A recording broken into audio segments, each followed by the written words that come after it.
You ask Tiger to solve. This deals with linear equations with one unknown. The final result is x equals 1. Let's solve it step by step.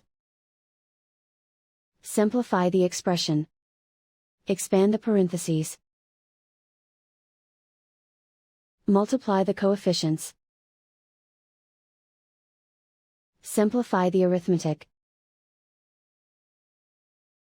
Group like terms. Combine like terms. Group all constants on the right side of the equation. Add 14 to both sides. Simplify the arithmetic.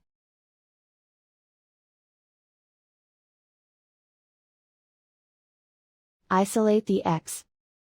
Divide both sides by -30. Cancel out the negatives. Simplify the fraction. Cancel out the negatives. Simplify the fraction. And so the final result is x equals 1.